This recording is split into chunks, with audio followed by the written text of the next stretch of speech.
Selamat malam pemirsa, Presiden terpilih 2024 Prabowo Subianto dalam pidatonya di acara Rakornas PAN meminta pihak yang tidak mau diajak kerjasama agar tidak mengganggu. Karena dirinya mengaku akan bekerja dengan serius untuk menjaga kekayaan Indonesia demi kesejahteraan bangsa. Hal ini sangat wajar terucap dari mulut Prabowo karena banyak sekali nada-nada kritik membabi buta yang berpotensi mengganggu pembangunan negara. Lain halnya jika nada-nada tersebut bersifat membangun. Hal itu justru akan menjadi pengingat pemerintah jika melakukan kesalahan dan kembali ke jalur yang benar. Pemirsa, inilah yang akan kami sajikan dalam editorial malam hari ini. Jangan ganggu Prabowo. Bersama saya Kevin Egan.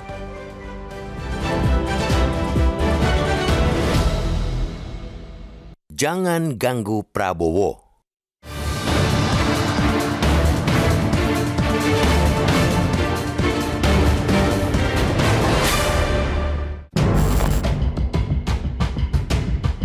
Akhir-akhir ini, sejumlah elit kerap berkeluh kesah menghadapi kebisingan dan keributan politik yang tidak kunjung berakhir. Mereka menilai kebisingan itu bisa mengganggu target dan fokus mereka dalam menjalankan misi-misi penting mereka. Maka, wajar bila Presiden terpilih 2024-2029, Prabowo Subianto meminta kepada pihak-pihak yang tidak mau diajak kerjasama untuk tidak mengganggu pemerintahannya nanti. Prabowo sadar beratnya beban dan tanggung jawab pemerintahannya ke depan bakal makin berat bila selalu diganggu keributan yang tidak perlu. Prabowo menginginkan tidak ada lagi rakyat Indonesia yang kelaparan. Prabowo juga bertekad untuk memajukan dan mengamankan kekayaan Indonesia. Maka, ia mengajak siapapun, baik kawan seiring maupun lawan politik di seberang, untuk bekerja sama dengannya mencapai cita-cita yang ia inginkan. Bagi yang tidak mau, kata Prabowo, ya jangan mengganggu. Silakan menjadi penonton yang baik. Kita sepakat bahwa membangun negara butuh ketenangan. Semakin tidak gaduh para elit, akan semakin cepat pula pembangunan itu dituntaskan. Namun, bukan berarti semua kegaduhan tidak perlu. Kegaduhan yang bersifat kritik, pengawasan, pembenaran atas langkah yang melenceng ialah kegaduhan yang perlu. Kegaduhan jenis ini ialah voice, bukan noise. Ibarat obat, voice itu vitamin yang menyehatkan. Maka Prabowo mesti memilah-milah mana kegaduhan yang perlu atau voice dan mana kebisingan yang mengganggu atau noise. Kebisingan atau noise memiliki nada lebih tinggi ketimbang suara biasa alias voice. Selain itu, noise lebih mudah menjadi perhatian publik alias mudah viral ketimbang voice. Celakanya, di area media sosial yang saat ini tengah berjaya, publik dibuat terbius dan mudah mempercayai noise meskipun berisi realitas semu atau bahkan hoax, ketimbang suara yang bersifat menjelaskan dan faktual. Karena itu, pemilahan antara voice dan noise sangat penting. Memilah bukan berarti meniadakan atau melarang bersuara, melainkan membedakan antara kritik dan sirik. Kritik itu perlu, sirik itulah mengganggu. Apalagi bukan perkara mudah menjadi pengkritik. Perlu ada niat baik di dalam kritik. Karena mengkritik sebenarnya hendak memperbaiki, bukannya menjatuhkan apalagi membunuh karakter orang lain. Mengkritik bukan berarti tidak bersahabat, karena sahabat yang baik adalah yang menjaga dan mencegah sahabatnya terjerumus masuk jurang. Meskipun terkadang kritik harus dilakukan agak keras, akan tetapi kritik dilakukan secara elegan untuk memperkuat kerja pemerintahan. Bisa saja dari lontaran-lontaran kritik itu menjadi ide baru untuk membangun kerja pemerintahan. Sudah saatnya kita mengakhiri mentalitas sirik dan membuat kebisingan yang hendak mengganggu kerja pemerintahan. Pemerintahan bisa berganti tiap 5 tahun, tetapi rakyat dan bangsa Indonesia tidak. Jangan karena ego sebagian elit untuk tampil beda dan bising, rakyat menjadi korban.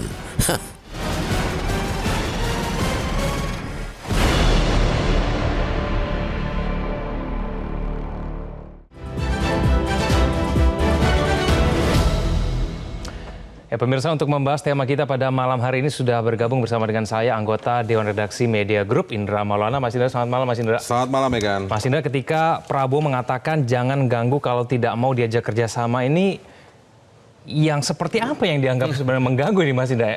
Yang masuk kategori mengganggu itu seperti apa? Itu kan pertanyaannya Mas Indra. Saya ingin masuk atau memulai perbincangan kita malam hari ini dengan ini sebenarnya ajakan kepada semua elemen bangsa ini untuk dewasa dalam berdemokrasi. Jadi begini, untuk masyarakat ataupun nanti yang ada di luar pemerintahan itu dewasa dalam berdemokrasi yang dituntut adalah silakan bangun, sampaikan kritik ataupun sebagai fungsi check and balances dengan tujuan yaitu tujuan membangun Indonesia. Itu boleh disampaikan, tapi jangan hanya sekedar nyinyir, jangan hanya sekedar membuat hal-hal yang tidak produktif di media sosial, menyebar hoax tentang apapun yang akan nanti dilakukan oleh pemerintah dalam konteks membangun Indonesia. Tapi kedewasaan juga dituntut kepada pemerintahan agar tidak tipis telinga, agar tidak gampang suudzon atau buruk sangka terhadap apa-apa yang dikritik oleh masyarakat ataupun nanti pihak yang menempatkan diri sebagai posisi politik sebagai penyeimbang atau check and balances nanti itu agar tidak tipis telinga pemerintahan itu. Artinya memang dalam demokrasi itu wajar saja terjadi apa yang namanya masukan, kritik asal tujuannya adalah membangun Indonesia. Itu sebagai konteks awalnya. Nah, saya juga sebenarnya di awal bertanya-tanya apa yang dimaksud Pak Prabowo dengan mengganggu itu. Iya, kalau mau tidak diajak kerjasama tidak apa-apa. Kalau ada yang mau nonton di pinggir jalan, silakan jadi penonton yang baik. Tapi kalau sudah tidak mau diajak kerjasama, ya jangan mengganggu. Nah, saya ingin memahami tidak potongan-potongan kalimat ini, tetapi ada beberapa kalimat yang saya coba ikuti sampai beberapa waktu gitu, agak lama. Ada pernyataan yang mengatakan bahwa kita, Pak Prabowo ya, kita mau amankan kekayaan bangsa Indonesia, kita mau kerja, kita mau hilangkan kelaparan. Tidak boleh ada orang Indonesia yang lapar, tidak boleh ada anak-anak yang menangis karena tidak makan. Konteksnya dalam membangun Indonesia berarti kan, artinya membangun kesejahteraan, kemudian pendidikan dan lain sebagainya. Saya pikir sepertinya mungkin tidak ada, baik itu di dalam pemerintahan terutama atau mungkin di luar pemerintahan, di luar koalisi misalnya, yang tidak ingin bekerja sama dengan pemerintahan dan pemerintahan kali ini adalah Pak Prabowo untuk tidak mengarah ke sana. Tujuan yang disampaikan tadi, tidak ingin ada masyarakat yang kelaparan, tidak ingin ada anak-anak yang menangis karena tidak makan, dan ingin mengamankan kekayaan bangsa ini untuk kesejahteraan bangsa ini. Saya kira baik itu di dalam pemerintahan maupun nanti ada yang di luar pemerintahan, saya pikir tujuannya pasti sama. Nah, kita tentu sangat berharap apa yang dimaksud Pak Prabowo kalau mau jadi penonton jangan ganggu, mungkin itu ditujukan kepada orang-orang yang memang tidak mau ikut menyukseskan agar tidak ada orang kelaparan, agar tidak ada anak-anak yang menangis karena tidak makan, agar ada keadilan. Itu nonton aja, nggak usah ikut menyebar hoax misalnya, atau nggak usah membuat informasi-informasi yang tidak produktif atau kekacauan-kekacauan sehingga masalah-masalah yang tidak penting menjadi mencuat. Mungkin itu tentu saja itu yang kita harapkan dari Pak Prabowo. Karena konteks kuncinya di sini adalah kata-katanya adalah kerjasama. Dalam editorial juga disebutkan, ini maksud kerjasama tentu kerjasama baik oleh kawan seiring maupun lawan politik. Nah, check and balances tentu bukan berarti setiap apapun yang direncanakan oleh pemerintah, siapapun pemerintahannya sebenarnya ini, asal beda. Nah, itu yang bahaya itu kalau asal beda. Kalau tujuannya baik, tidak ingin ada yang kelaparan, masa dia mau ada kelaparan? Ya itu yang diminta agar tidak membuat kebisingan, kegaduhan. Tetapi kalau misalnya bicara soal kita tidak ingin ada kelaparan, apa programnya misalnya? Taruhlah contohnya makan siang gratis yang mencuat ini. Kita tentu akan melihat makan siang gratis ini, apakah sumber anggarannya sudah tepat. Kalau ada yang mengkritik sumber anggarannya tidak begitu, lebih baik diambil dari sini. Itu kan kritik yang membangun. Bukan berarti tidak setuju dengan tujuan atau goalnya kan. Jadi dianggap mengganggu. Itu memang harus kemampuan memilah. Makanya saya di awal mengatakan kita sekarang ini intinya dituntut kedewasaan dalam berdemokrasi. Silakan yang mau menyampaikan kritik, sampaikan karena ini disediakan ruangnya karena kita berdemokrasi dan pemerintahan pun yang memimpin nanti diminta untuk dewasa dalam berdemokrasi agar tidak mudah tipis telinga, jangan kemudian menangkap kritik atau masukan publik atau masukan lawan politik yang ada di luar pemerintahan dianggap sebagai noise, tapi harus juga bisa dilihat apakah itu voice sebenarnya, suara rakyat. Nah itu pertanyaannya juga Mas Indra, ini sebetulnya apakah memang ada orang yang dituju, pihak yang dituju ketika ia menyampaikan jangan ganggu pemerintahan, ini maksudnya buat siapa? Nah ini pertanyaan juga kan Mas Indra ya? Kita tentu tidak mengetahui itu tujukan oleh siapa ya, tetapi kalau kita melihat beberapa pemberitaan sebelumnya juga ada pernyataan yang disampaikan seorang pejabat publik juga, jangan masukkan orang toksik misalnya. Ini juga menjadi pertanyaan ditujukan ke siapa sebenarnya. Harusnya normalnya semua elemen masyarakat bangsa kita hari ini, baik media maupun pemerintahan maupun partai politik, baik yang di dalam koalisi nantinya atau yang di luar koalisi, tujuannya saya yakin sama. Saya yakin adalah membangun Indonesia, baik itu dari kesejahteraan. Apa sih dari kesejahteraan itu? Pasti kita akan meningkatkan pemberantasan korupsi. Kan itu akar masalah semuanya. Itu kesejahteraan tidak akan pernah bisa tercapai ketika korupsi tinggi. Nah, ketika korupsi tinggi, pemberantasan korupsi ingin ditingkatkan, apa misalnya penguatan KPK misalnya salah satunya ya KPK, penguatan KPK. Bagaimana agar KPK kuat? Apakah direvisi kembali undang-undangnya? Nah, di situ kan baru ada tuh check and balances. Pemerintah maunya begini, mungkin yang lawan politik di luarnya itu akan tidak setuju dengan pasal-pasal tertentu misalnya. Itu jangan dianggap sebagai noise, itu harus dilihat sebagai voice. Tujuannya sama, memperkuat KPK. Kenapa memperkuat KPK? Agar pemberantasan korupsi semakin masif. Ada juga misalnya pertanyaan, atau misalnya pemberantasan korupsi itu apakah pencegahan atau penindakan? Kan itu seringkali kita lihat di era kebelakangan lihat. Ada yang mengatakan lebih utamakan pencegahan. Loh, tapi penindakan tidak boleh ditinggalkan juga dong. Kalau hanya cegah-cegah tapi ada yang masa nggak ditindak. Apakah nggak bisa operasi tangkap tangan? Nah itu kan nanti akan bergulir. Nah yang ketika ini datang berarti kritiknya membangun. Jangan dianggap sebagai sebuah noise atau kebisingan. Nah saya yakin mudah-mudahan Pak Prabowo tidak beranggapan seperti itu. Maksudnya mungkin ada pihak yang memang tidak ingin membangun Indonesia, memang tidak ingin Indonesia maju, lalu masalahnya ini era media sosial, lalu membangun narasi-narasi yang merugikan, tidak membangun begitu. Kita nanti akan dengarkan pernyataan dari Prabowo Subianto di Rakornas PAN nanti Mas Indra, tapi kita jeda dulu, pemirsa jangan kemana-mana, editorial malam akan segera kembali.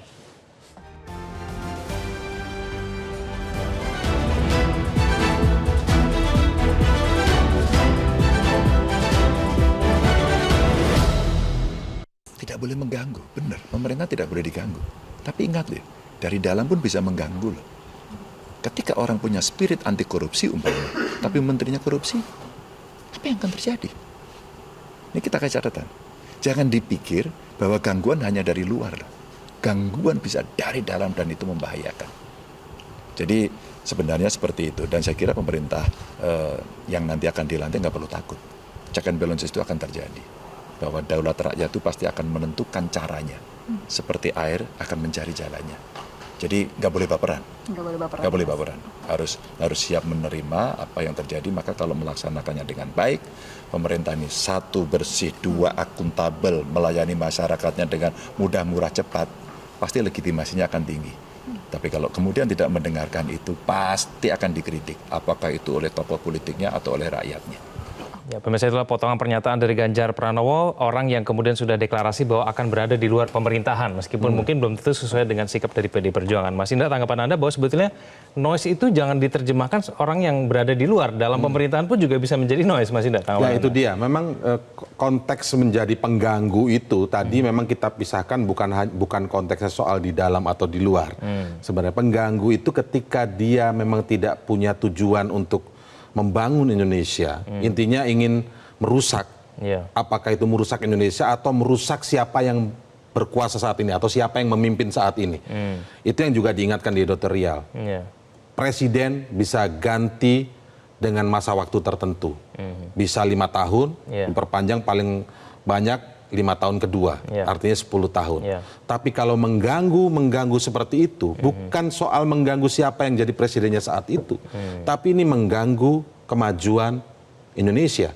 Ketika ada program-program yang saya yakin mungkin di antara beberapa program itu pasti tujuannya adalah membangun Indonesia dari Prabowo Gibran gitu ya.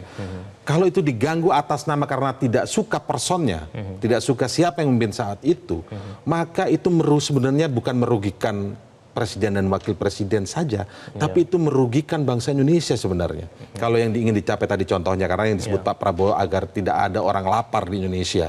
Karena kalau kita lihat data kemiskinan juga sebenarnya memang turun dari 2022 ke 2023, tapi angkanya masih cukup tinggi. Nah, kalau itu ingin diturunkan lagi oleh Pak Prabowo sebagai presiden nanti, masa iya masyarakat Indonesia tidak mendukung itu? Kan itu menjadi. Nah, ketika ada orang ingin mengganggu karena Pak Prabowo nanti akan menjadi dilantik dan menjadi presiden begitu, itu kan mengganggu. Nah, itu bisa di dalam, bisa di luar. Itu yang harusnya disebut sebagai noise dan itu harusnya cegah dan semoga itu maksudnya Pak Prabowo, jangan ganggu. Nah, tapi memang betul kita lihat Pak Ganjar ini kan berada di pemerintahan walaupun tingkatnya daerah tingkat 1 ya, tapi kan sudah mengalami. Pasti merasa tahu bagaimana yang dimaksud gangguan itu. Tapi juga tahu mana yang dimaksud kritik yang membangun itu. Jangan-jangan dari kritik itu malah banyak yang bisa dilakukan untuk kemajuan yang tidak terpikirkan sebelumnya. Oleh itu yang harus dipikirkan oleh para eksekutif nanti. Dari kritik-kritik ini justru menambah sebuah amunisi. Oh, ternyata memajukan Indonesia ini bisa dengan cara seperti ini. Oh, cara yang saya ambil dengan kebijakan ini ternyata bagus itu tujuannya misalnya untuk investasi, tapi ternyata kita masuk jebakan utang misalnya. Kemudian ada yang ngritisi. Nah, ini kan mengingatkan, ini kan baik, ini kan produktif, ini yang disebut voice. Nah, memang betul, mungkin yang maksudkan Pak Ganjar itu mungkin di beberapa pemerintahan sebelumnya koalisinya besar, tapi ternyata gangguan dari dalam. Tapi kita lihat juga gangguannya seperti apa. Kalau gangguannya adalah kritik yang membangun, harusnya itu bukan disebut gangguan, itu adalah kritik agar tetap berjalan. Nah, mungkin etikanya etika politiknya nanti yang kita lihat. Kalau di dalam rapat internal koalisi misalnya sudah sepakat, tetapi ternyata cuap-cuap di media atau cuap-cuap di tempat yang terbuka lainnya, itu tidak etik. Tapi konteks poinnya, apa yang disampaikan, kritik-kritiknya itu sah-sah saja, itu kritik. Beda lagi nanti kalau soal tidak membangun tadi, nah itu baru noise. Gitu. Misalnya kayak gini, ingin membangun kerukunan antar masyarakat nih, beragama. Kita lihat konteks hari ini, kemarin ada peristiwa menggerebekkan sebuah tempat di mana kalau tidak salah para mahasiswa sedang ibadah begitu ya. Ini yang disebut noise. Tidak perlu ada seperti ini. Nah, ini semoga ini yang dimaksud Pak Prabowo. Hal-hal seperti ini jangan sampai ada terjadi ke depan. Karena apa? Tugas pemerintahan ke depan bukannya lebih mudah, jauh lebih sulit. Kita lihat tadi tantangan soal korupsi, kita lihat pendidikan. Gan, kalau kita lihat data karena kita juga mencermati data bagaimana serapan anak SMA bisa kuliah itu kecil sekali. Saya mengambil data 2021 saja. Itu dari 3, sekian juta lulusan SMA, itu hanya 1,8 juta yang bisa kuliah. Artinya dia kecil sekali, angkanya di bawah 50%. Ini kan PR besar yang harus ini. Sementara hari-hari ini kita lihat bagaimana banyak peristiwa tentang tingginya biaya pendidikan, biaya kuliah, kan banyak menjadi pemberitaan hari-hari. Ini yang harus segera dibenahi. Nah, kemudian soal geopolitik. Geopolitik ini bukan main-main. Ini luar biasa, kita lihat bagaimana ada Kaukus, bagaimana ada Quad. Bagaimana Cina nanti juga ingin punya seperti sebuah ini lagi sendiri gitu. Sementara Indonesia harus non-blok dan di ASEAN posisinya seperti ini kan penting sekali. Nah, noise ini yang tentu jangan sampai menghalangi kemajuan Indonesia baik di dalam negeri maupun di luar negeri dalam konteks geopolitik. Oke, kita jeda kembali. Mas Indra, pemirsa jangan kemana-mana, kami akan kembali usai jeda pada warna berikut ini.